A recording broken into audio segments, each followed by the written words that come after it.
लुमखेडा म्हणजेच जगदीश माझा मित्र त्याचे हे गाव. हातनूर धरणाच्या कडेला ताफी काठावर विस्तृत झालेलं अतिशय सुंदर, शांत, निसर्गरम्य असलेलं हे गाव आणि गावाच्या कडेला झुळझुळ वाहणारी ही तापी नदी. तिच्यावर पसरलेले हे सोनेरी सूर्याचे किरण आणि कोवळं कोवळं ऊन. हे दृश्य पाहून मनाला एक आगळंवेगळंच सुख मिळतं. चला तर मग आज एक्सप्लोर करूया हातनूर धरणाच्या काठेला वसलेलं हे गाव, त्याच्या जवळपासची शेती आणि निसर्गरम्य फिरण्यासारखं ठिकाण.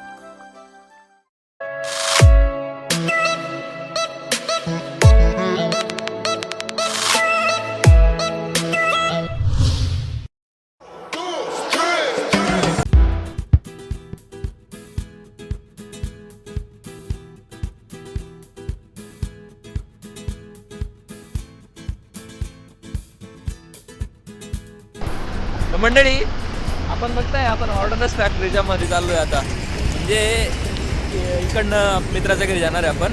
ही आहे ऑर्डनन्स फॅक्टरी. रस्ता बघू शकता. ऑर्डनन्स फॅक्टरी जिथं सगळे आयुध निर्माण म्हणजे सशस्त्र वगैरे निर्माण होते, आपल्या सेनेसाठी पाठवले जातात. ते काही इक्विपमेंट, बॉम्ब वगैरे असे इक्विपमेंट निर्माण करून ते आपल्या सेनेला पाठवले जातात. हीच ती ऑर्डनन्स फॅक्टरी.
मित्रांनो, फायनली आम्ही 10 महिन्यानंतर भेटतो आहे.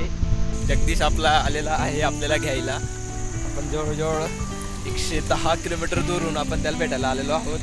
आणि हा बघा जगदीश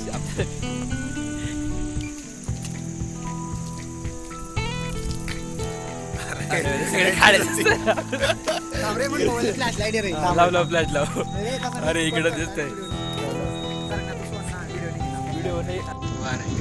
मित्रांनो, फायनली आम्ही बऱ्याच जवळजवळ 10 महिन्यानंतर आम्ही सगळेजण असे भेटतोय. जवळ आफ्टर लॉंग टाईम जवळजवळ 10 महिन्यानंतर आम्ही इथं आलेलो आहोत. भारी फील होतंय. चला तर मग पुढची जर्नी आपण बघूया. आता पुढे भरपूर काही इकडचा एन्जॉय करायचं आपल्याला. बघा किती भारी दिसतंय ऑर्डनन्स फॅक्टरीचा एरिया. वा वा वा. जगदीश तसं आपल्यासाठी पाण्याची सोय करतोय. फिल्टर पाणी, ऑर्डनन्स फॅक्टरीचं फिल्टर पाणी. हे सेंट्रल गव्हर्नमेंटचा जॉबचा फायदा असा असतो. सेंट्रल गव्हर्नमेंटचा जॉब. जगदीश, सेंट्रल गव्हर्नमेंटचा जॉब कर ट्राय. सुप्रभात मंडळी, स्वागत आहे तुमच्या व्हिडिओमध्ये. मंडळी, आज आपण आलेलो आहोत माझ्या मित्राकडे, जगदीशकडे. आम्ही इंजिनिअरिंगला सोबत होतो आणि आपण आज त्याला इथं भेटायला आलो. तब्बल आपल्या गावाकडनं 150 किलोमीटर दूर. काय बघण्यासाठी? तर हा व्ह्यू बघण्यासाठी. त्याच्या घराजवळचा व्ह्यू, त्याचं गावाकडचं कल्चर. हा आहे आपला जगदीश पाटील आणि हा पंकज पाटीलला तुम्ही ओळखता मागच्या व्हिडिओमध्ये. बघूया त्याच्या घराकडे कसा व्ह्यू असतो. बघा, हा आहे त्याच्या घराकडचा व्ह्यू, नजारा. एकदम घराच्या मागच्या दारी तापी नदी. आपल्या चॅनलवर जेवढे पण व्हिडिओ असतात, मी नेहमी हे सांगण्याचा प्रयत्न करत असतो की गाव कसं असतं, गावाकडची मज्जा काय असते, गावाकडची स्पेशालिटी, गावाकडचं खरंपण, गावाकडचं हे काहीतरी वेगळं जे काही लोकांना अनुभवायला भेटत नाही, ते फक्त व्हिडिओमधनं जाऊन होतात. तर हे आहे ते गाव आणि हे आहे गावाकडचं खरंपण, गावाकडचं शांतता, गावाकडचं सौंदर्य. Feel it. एन्जॉय.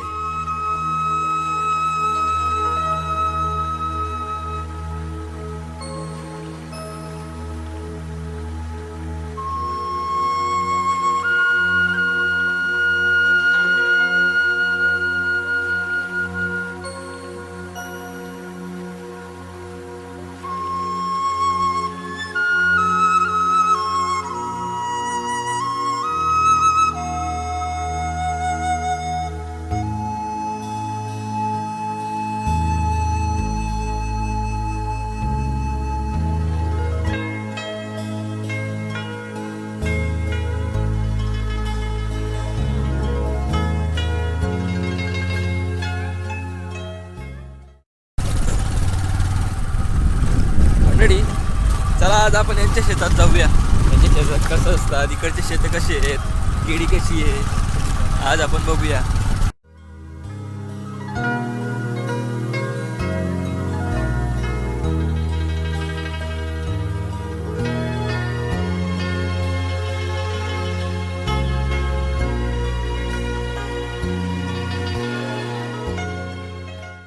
जवळपास सर्व केळी गिळी कापली गेली आहे आणि पडीत ठेवलेलं आहे त्यांनी त्याच्यानंतर आता ते थोडं कापू देतील, दुसरं पीक लावतील तिथं पाहिजे. फायनली आपण पोहोचलोत. बघा नजारा नजारा यू. हा हा हा. चला तर मग एन्जॉय करूया. एंट्रन्स. आ हा हा. स्वागत करायला केळीचे पानं. वा.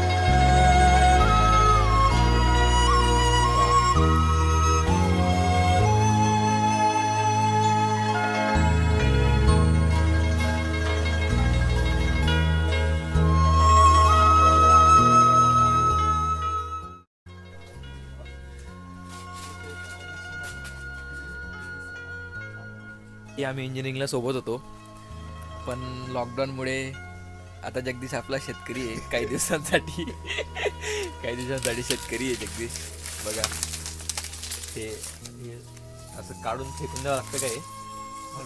साईडला एक बसलेलं सपोर्ट म्हणून, बाकी तर हे बंचच आहे जसे 3, 3, 7, 3, 9 ठेवलेले आहे. जसं की आता येते बाहेर पडतं ना तिथून 120 दिवस येते जर हिवाळा असलं. विंटर सीझनमध्ये 120 डेज आणि समरमध्ये 90 डेज. तसा हा ड्युरेशन असतो मार्केटला जाण्याचा. असं पाणी लाईट गेली बाहेर पडायला आणि अजून फक्त जवळपास 8 ते 10 दिवस झाले असतील अजून बाहेर पडायला. 8 ते 10 दिवसाचं हे बाहेर पडून झालेलं आहे.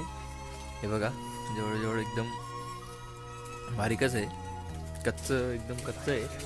आणि तो सांगतो गेला जवळजवळ किती 120 दिवस मार्केटला जाण्यासाठी लागतील. हे बघा हे केळींच्या शेतकऱ्यांना कंटिन्युअसली प्रत्येक पील म्हणजे प्रत्येक खांब जवळ जाऊन त्याची अशी निगा राखावी लागते.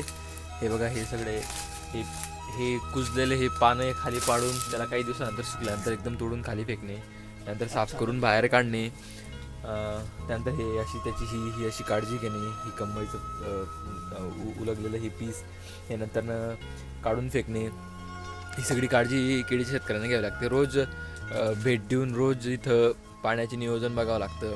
त्यानंतर ही सगळी घाण साफ करावी लागते. किती झाडं असतील एका शेतामध्ये? 4000 झाडं. रोजच्या रोज 4000 झाडांना भेट देऊन एक झाडाची निगा राखणं. आणि त्यानंतरनं ही केळी निघते आणि मग ही केळी मार्केटला पोहोचवली जाते.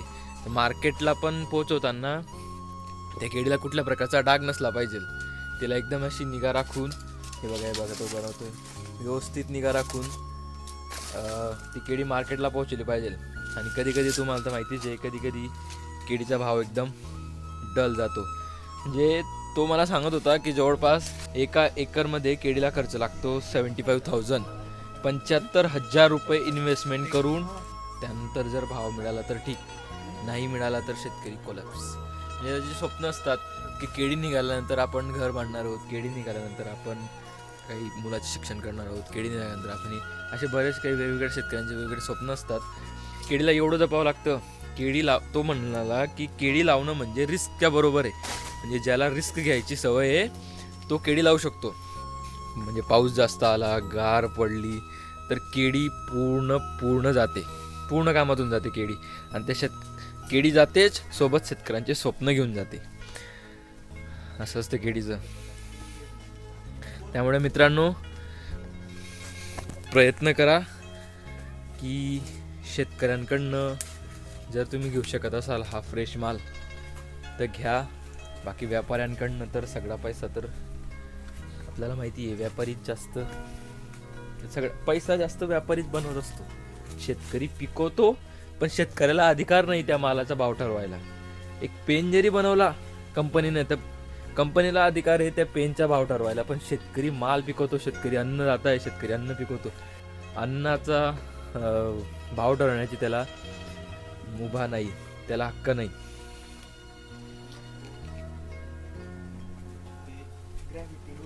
आपल्याला आज जगदीश माझा मित्र, आम्ही इंजिनिअरिंगला सोबत होतो, तो आपल्याला थोडीशी, जो आता लॉकडाऊनमुळे जवळजवळ 8-9-10 महिन्यापासून शेतीकडे पण लक्ष देतो, शेतीकडे बघतोय. म्हणजे हे खांब ज्या वेळेस लहान होते तेव्हापासून शेतीमध्ये येतोय, पप्पांसोबत शेती शिकतोय. तर तो आपल्याला काही इन्फॉर्मेशन देईल, अशी इन्फॉर्मेशन ज्यांनी फक्त केळी खाल्लेली आहे, ज्यांना बघायचं असेल की किती एफर्ट्स किंवा किती कष्ट त्या केळीमागे असतात एका शेतकऱ्याचे. मग मे बी ज्यावेळेस तुम्ही केळी खाणार त्यावेळेस कदाचित तुम्हाला हा व्हिडिओ बघितल्यानंतर समजेल की केळी मागे एवढे कष्ट घेतल्यानंतर आपल्या हातात ही फ्रेश केळी मिळत असते. जगदीश, हे बघ इनिशियल स्टेजला नाही का हे असं बाहेर येते. इनिशियल स्टेजला हे बघ फ्लावरिंग स्टेज ही आहे, इथून 120 डेज गेल ते आता. अच्छा. आणि देन त्याचं कन्व्हर्जन असं होईल. म्हणजे पहिले हे कम्माई निघतं आणि कम्माई निघाल्यानंतर 120 दिवसात त्याला हळूहळू पण यायला लागतात. आणि मग ही त्याची ही स्टेज आहे. आणि इथून इनिशियल स्टेजला ते ग्रॅव्हिटीनुसार असं वरती उचललं जातं, ग्रॅव्हिटेशन फोर्समुळे ते वरती उचललं जातं. देन त्याचे हे बंच आपल्याला ठेवावं लागतं. जसं की त्याला 13-14 बंच येतं, बट आपल्याला त्याचे 9 द्यावे लागतात. आणि हिची जी असते ना कुंभी, याची साईजला डिवायडेड बाय 4 करावं लागतं. या साईजला भागीला 4 करावं लागतं. का करावं लागतं? आता बघ, आता याची जी क्षमता असते ना त्याची, म्हणजे फ्लॉवरिंग स्टेजची क्षमता किती आहे ते कॅल्क्युलेट करणं आपल्याला त्याच्यावरती डिसाईड करावं लागतं. आता सपोज याची जर 32 सेंटीमीटर जर आला नाही, 8 चौक 32, म्हणजे आपल्याला 8चं म्हणणं आहे की हे 8 फळे आपल्याला ठेवायचे आहेत. म्हणजे बघा एवढं कॅल्क्युलेशन, जास्त जर ठेवले 9 ठेवले तर कदाचित हा काम शॉर्ट होतो. तो केळा जर पाहिजे ना त्याची लेंथ भेटत नाही आपल्याला. अच्छा, म्हणजे केळ्याची लेंथ किंवा क्वालिटीचे केळं आपल्याला मिळत नाही. म्हणजे हे बघा, ही पण एक प्रकारची टेक्निकल शेती म्हणू शकतो, जी त्याने 10 महिन्यात तिथं राहून पप्पांकडनं शिकली, यूट्यूबवरनं शिकली, बऱ्याच शिकली. आणि त्यानंतर आणि बघतोय तो आता हे 9 महिन्याचं आहे. ओके, आता कट झालं सपोज, म्हणजे जसं काटलं गेलं, त्यानंतर आम्ही आता एक स्पील सोडून देऊ की जे ज्या साईडने नळी टाकलेली ठिबकची. ओके, आता हे जर सोडलं मी तर जसं की आता याच्यातलं जे काही सर्व जे मटेरियल असेल ना ते अल्टिमेटली याला भेटेल आणि याची ग्रोथ होईल. ओके, आणि याला पिलबाग म्हटलं जातं. 15 रुपयाप्रमाणे आपल्याला एक झाड घ्यावं लागतं, एक छोटंसं. म्हणजे सुरुवातीला ज्याची कॉस्ट एवढी की 15 रुपये प्रमाणे हे आधी झाड लावायचं, 15 रुपये विकत घ्यायचं, 15 गुणीला 4,000 झाडं आधी ते आहे ते. आणि त्यातनं पण पूर्ण 15 रुपयाला झाड घेतला म्हणजे असं नाहीच की ते कम्प्लिटली पूर्ण होईल. खूप सारे झाडं खराब होतात, खूप सारे जगत नाही, खूप सारा प्रॉब्लेम होतात. एवढा खर्च आज केळीमागे आहे. आणि त्यानंतर जर चांगला भाव मिळाला तर मग शेतकरी जिंकतो, नाही मिळाला तर शेतकरी मरतो. आता आपण बांधाजवळ आलेलो आहोत, एक कंबाई घेऊन. मला आवडतं ही खूप. हो, दिसायला एकदम भारी, नारळासारखं दिसतंय. चला बघूया. वाव, आपण आता बाहेर निघालेलो आहोत आणि इकडचा व्ह्यू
जगदीशच्या शेतीला तर आणू शकलो मी, त्याला भरपूर बोललो की चल जाऊ जगदीशकडे, पण लोकेश आपला काही येऊ नाही शकला. पण आपण त्याला करोना असल्यामुळे व्हर्च्युअली प्रेझेंट आहे. आपला लोकेश पाटील आपला प्रेझेंट आहे, आपल्या शेतात प्रेझेंट आहे लोकेश पाटील. बघा तो मोबाईलच्या सहाय्याने जरी प्रेझेंट असला तरी पण लोकेश पाटीलने इकडे हजेरी लावलेली आहे. आणि लोकेश पाटलांची तब्येत खराब असल्यामुळे हा करोना झाला नाही तुला? खरं करोना तर झाला नाही ना? नाही करोना नाही झाला. निगेटिव्ह आहे पोरगा. कोरोना त्याला नाही होणार मित्रा, हा. तो कोरोनाला होईल. नाही म्हणजे करोना जर झाला असता ना तर आपण मोबाईल दूर ठेवला असता.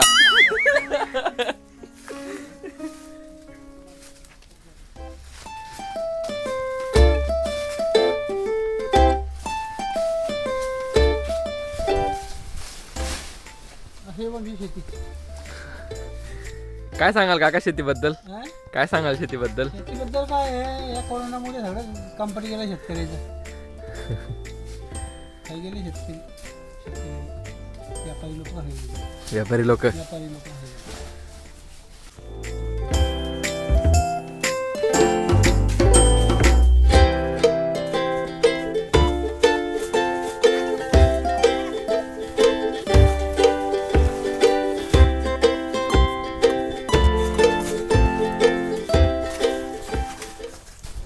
जिथला मोगरा गेला तिथला फायदा आपल्याला. अच्छा, हा पिलबाग आहे का? हा पिलबा हा उशीर आहे, त्याला उशीर आहे. अच्छा,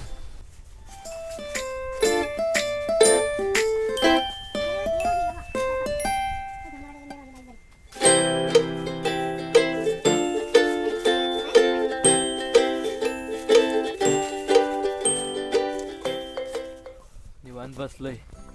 कसलं भारी फील होतंय. थंड एकदम, सावली एकदम, शांतता, कुठंच नाही हा आनंद. वा, असं वाटतंय ना इथून जायलाच नको, कारण मस्त वाटतंय. आमच्याकडे नसते अशी शेती, इकडे थोडं वेगळं वाटतंय. 150 किलोमीटर दूर आलेलो आहेत आपण.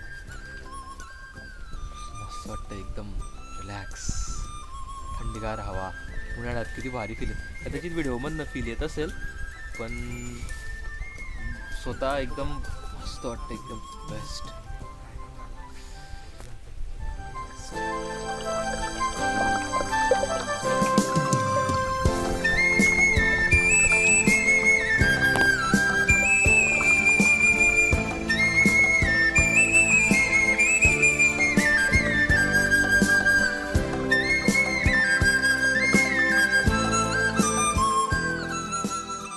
जगदीश चक्क मासे खातोय.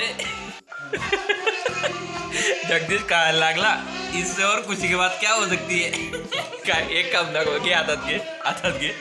जाऊ दे, तोंडात जाऊ दे, तोंडात जाऊ दे. असा कडक रे.